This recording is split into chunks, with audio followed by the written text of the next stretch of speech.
Mais avant de commencer, s'il vous plaît, n'oubliez pas de vous abonner et activer la cloche de notification pour ne pas manquer nos prochaines publications. Top, c'est parti!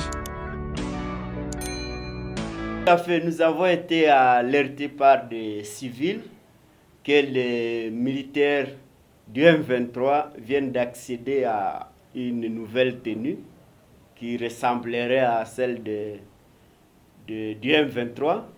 Il y a même certaines images qui ont été partagées. Et nous comptons alerter les forces armées de la République pour qu'elles puissent prendre les dispositions utiles et que la population ne puisse pas tomber dans les pièges de l'ennemi, croyant qu'il a affaire au FARDC alors que c'est l'ennemi, et que même les forces armées de la République puissent être prudents parce que l'ennemi peut se présenter et alors les militaires vont penser qu'il s'agit de coéquipiers alors qu'il s'agit de l'ennemi. De cette même manière, l'ennemi risque d'infiltrer la ville de Goma et beaucoup d'autres villes qui sont encore sous le contrôle de FARDC. Et on pourrait penser que ce sont les FARDC qui sont entrés alors que c'est l'ennemi. Et le matin, on risque d'être surpris que telle entité vient d'être récupérée. Voilà pourquoi nous demandons donc aux forces armées de la République de vérifier cette alerte et de rassurer la population.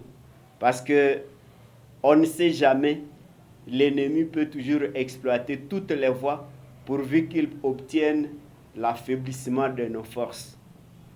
Vous appelez à la résistance, ça signifie quoi? La population doit résister. La population doit user du pouvoir que les ancêtres nous ont confié. Chacun a un pouvoir. Il y en a qui ont le pouvoir de la parole. Il y en a qui ont le pouvoir de la prière. Il y en a qui ont le pouvoir d'action. Et chacun donc doit user de sa force derrière les forces armées de la République. Prier pour notre armée, soutenir notre armée par nos moyens, par les moyens que nous avons. Chacun doit utiliser ce qu'il a entre ses mains, ce qu'il a à sa disposition pour que l'ennemi ne puisse pas nous pénétrer. Nous devons donc éviter la politique de la fuite. Nous devons éviter la politique de l'autruche qui cache sa tête pour ne pas voir d'où vient l'ennemi. La politique de la sauterelle qui affosse sa tête dans les herbes. Mais plutôt, nous devons rester vigilants.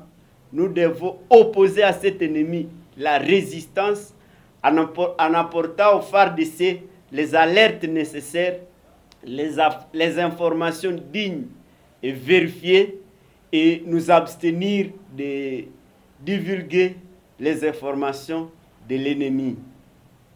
Oui, Monsieur le Président, la force de l'EAC est déjà déployée partout à Goma, mais ils ne sont pas jusque-là sur la ligne des fronts. Et d'ailleurs, il y a les groupes de pression qui veulent aussi marcher pour que cette force de l'EAC soit aussi sur le terrain au champ de bataille. Vous, étant que la société civile, quel message avez-vous face à cette force de l'EAC? Je voudrais d'abord rappeler ici qu'au départ, la société civile n'était pas d'accord avec l'entrée de cette force. Nous avons été roulés, on nous a dit que c'est une force d'imposition de la paix qui doit s'installer à Bunagana et dans d'autres localités. Mais le communiqué qui a été partagé juste à l'arrivée de cette force a précisé qu'il s'agit d'une force d'interposition. Mais dans sa communication, le commandant de cette force, lorsqu'il arrive à Goma, il dit à la population qu'ils ne viennent pas pour combattre et qu'ils vont privilégier la voie du dialogue et que combattre ne pourrait venir qu'à la 3e ou 1e position. Et avec ça, nous disons alors que cette force n'a pas alors de raison d'être dans notre pays parce que nous avons connu d'autres forces de ce genre, notamment la force de la MONUSCO qui est au pays depuis plus de 20 ans, mais qui ne fait qu'observer. Et que cette force risque de venir également observer comment on est en train de se partager nos terres. Voilà pourquoi nous disons que cette force devrait retourner. Mais si notre État se trouve dans l'incapacité de le faire, alors cette force doit se diriger vers la ligne de front et non rester dans la ville. Et que cette force doit combattre. Si cette force n'a pas pour mission de combattre, elle n'a pas de raison d'être dans notre province, elle ne doit que retourner. Donc cette force doit libérer l'aéroport, doit libérer la ville de Goma, doit libérer les grandes agglomérations sous le contrôle des forces armées de la République et elle doit se diriger vers la ligne de front et empêcher à ces militaires rwandais et ougandais qui continuent à entrer dans notre province à ne pas se mouvoir, mais plutôt les contraindre de retourner. Dans le cas contraire, il s'agira alors d'une complicité sous-régionale visant à venir accompagner la balkanisation de notre pays. Et donc, nous ne devons pas accepter ça. Nous devons résister contre cette manière de faire. Rentrons un peu à Butembo, monsieur le président. Il y a des inciviques qui sont en train de ravir des armes, du matériel à l'appareil militaire, notamment ici à Butembo. Les cas sont en train de se répéter du jour au jour. Alors que le chef de l'État, Félix Tshisekedi Tshilombo, a bien lancé le message que les jeunes doivent vraiment s'unir ou entrer dans nos forces armées. Vous, étant qui est président de la société civile, face à cette situation, quel message aussi avez-vous? Nous avons dit que nous devons tous nous ranger derrière notre armée. Et que donc ceux qui estiment qu'ils ont la force, ils n'ont qu'à aller appuyer les forces armées. Si vous estimez que vous pouvez prier, que vous pouvez gêner, que vous avez un bien à offrir, offrez-les aux forces armées de la République. Ça ne sert à rien de ravir à l'armée le peu de force dont elle dispose. C'est agir contre la République. C'est agir à la faveur de l'ennemi. Et donc c'est une pratique que nous décourageons, cette stratégie de ces jeunes qui sont en train de ravir des armes et les amener à destination inconnue. Bien au contraire, ils devraient ramasser toutes les armes qui sont en cachette et les amener aux forces armées de la République. Encore faut-il rappeler que nous sommes sous embargo de ramener les armes dans notre pays. Et le peu d'armes dont disposent nos militaires, vous voulez les ravir. Donc vous voudriez que l'ennemi entre très facilement dans la ville parce que l'armée sera dépourvue de tout moyen de défense. C'est une complicité avec l'ennemi, c'est une pratique que nous décourageons, mais plutôt nous encourageons ces jeunes à aller vers les forces armées, à approcher notre armée et de l'appuyer de toutes les manières possibles pourvu que l'ennemi puisse être bouté du dehors. Notre ville est aujourd'hui sous menace. Ce n'est pas la peine de faciliter l'ennemi à pénétrer la ville, mais plutôt il faut partager les informations avec l'armée, avec les services de sécurité, les services de l'ordre, les services de la défense, pour que l'ennemi ne trouve pas par où entrer, parce qu'il aura rencontré un mur de résistance de la population qui ne voudra plus jamais voir même un seul centimètre de sa terre partir entre les mains de l'ennemi. Tout en rappelant que les ADF qui opèrent aux alentours de Butembo et de Beni sont très liés au M23 qui sont en train d'opérer aux alentours de Goma, territoire de Nyiragongo et de Rutshuru. Et que donc toute la population de la province doit se mobiliser comme un seul homme pour empêcher à tous ces collaborateurs de l'ennemi et à l'ennemi à ne pas pouvoir accéder à notre terre. Oui, comment avez-vous apprécié la condamnation de Papi Etchoni, un militaire qui a tiré sur un enfant ici à Butembo et il a été condamné par une peine de mort? Vous, étant que société civile, comment avez-vous accueilli cette condamnation?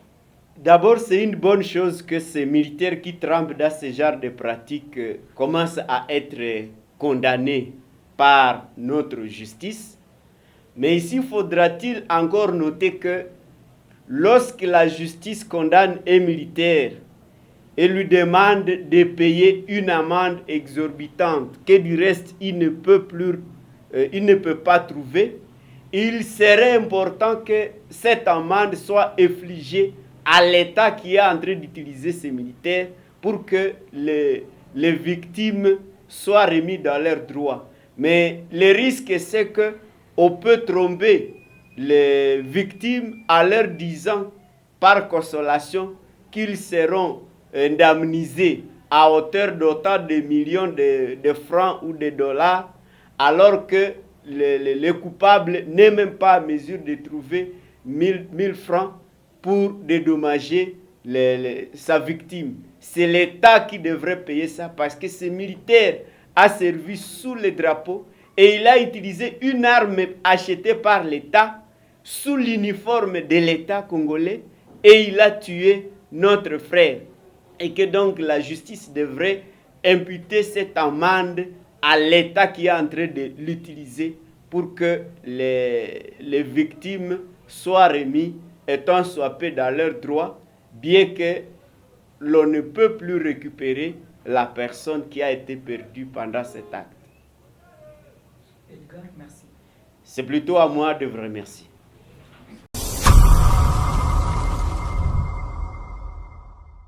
Kulingana kwamba Uganda na Rwanda wanaendelea kushambulia nchi ya Kongo, tunaomba kwa government yetu iweze ikapeleka kwenye mahakama hiyo dosari ya Rwanda na Uganda na waweze kuhukumiwa kulingana na hiyo jambo ya kuvamia nchi yetu ya Kongo.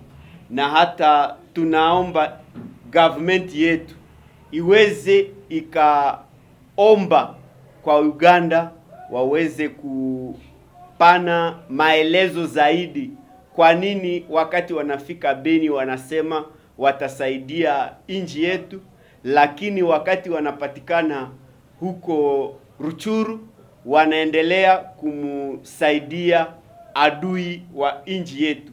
Na tunasema nchi yetu ikatae kuingia kwa askari wa nchi za East Africa katika nchi yetu, kwani hao wanakuja kutazama namna gani vita inapitikana kwetu, hawapewe uwezo wa kugombana. Ikiwa wamefika kiwango ya kushindwa kuweza kuwarudisha, wawaondoe katika vijiji vikubwa na wawapeleke kwenye shamba la mapambano, wapambane na adui, waweze wakarudisha hao Wanyarwanda na watu wa Uganda ambao wanaendelea kutushambulia nyuma ya jina ya M23 na jina ya ADF. Na tunasema wakati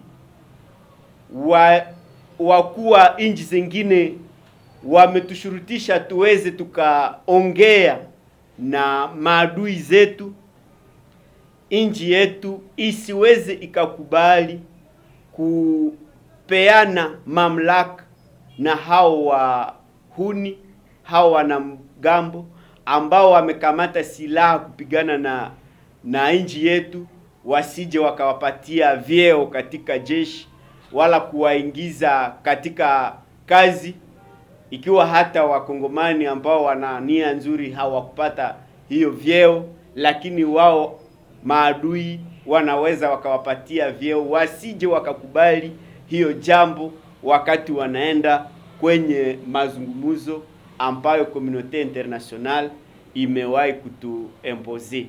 Kwa askari jeshi letu tunaomba washikamane, wajue kama wakongomani wamesimama nyuma yao na watawasaidia mpaka tuweze tukaubuka ushindi kupigana na huyo adui, na wasije wakamwachia hata njia kidogo ya kuweza kutushambulia, na waangalie kati ya maskari miongoni mwao na hata kati ya raia wale wote ambao wameungana na adui, ambao wanatumika na adui, waweze wakashikwa na kupelekwa kwenye mahakama. Na kwa wakaaji wote tunawaambia waweze wakasapoti jeshi letu la Kongo, wakiwatolea vitu fulani fulani. Inaweza kuwa chakula, inaweza kuwa maji, inaweza kuwa pesa, inaweza kuwa sala, wala maongezi ya kuwapatia tena moyo, wakiwaonesha kama tunakuwa nyuma yao. Kwa hiyo tunasema wanaweza wakaandaa sala kwa ajili ya askari jeshi wetu, wanaweza wakatafutisha chakula na vitu vingine ambavyo vitaweza kusaidia askari jeshi ambao wanabaki kwenye mapambano. Na tunaambia wakaaji wote wasije wakaendelea kutapaza habari ambazo zinatoka kwa adui zikileta hofu kwa wanajeshi wetu na hata kwa wakaaji, wakionyesha kama adui anakuwa na nguvu, ijapokuwa tunajua kama jeshi letu linakuwa na nguvu kushindia huyo adui. Na hata tushimame sisi wote, tusiweze tukaruhusu adui aingie kati yetu, tuweze tukamfukuza tukitumikisha uwezo wote ambao Mungu baba wa mababu zetu ameweza akatupatia. Kila mtu ana uwezo. Inaweza kuwa uwezo wa kunena, inaweza kuwa uwezo wa kusali, inaweza kuwa uwezo wa kupana hata pesa, hata vyombo. Kila mtu atumikishe uwezo ambao amekuwa nao ili tuweze tukasaidia askari jeshi letu liweze likaubuka ushindi. Na ndio maana nilimaliza nikikumbusha hiyo ombi la Monseigneur Kataliko ambaye alizoea kusema tusikubali adui atumeze. Lakini hata kama adui anafika kiwango ya kutumeza, tusimwachilia tutafune na tuteketee katika tumbo lake, lakini tuweze tukasimama, tusimpatie adui njia ya kuingia kwetu na kuweza kutushinda na nchi yetu sije ikaenda.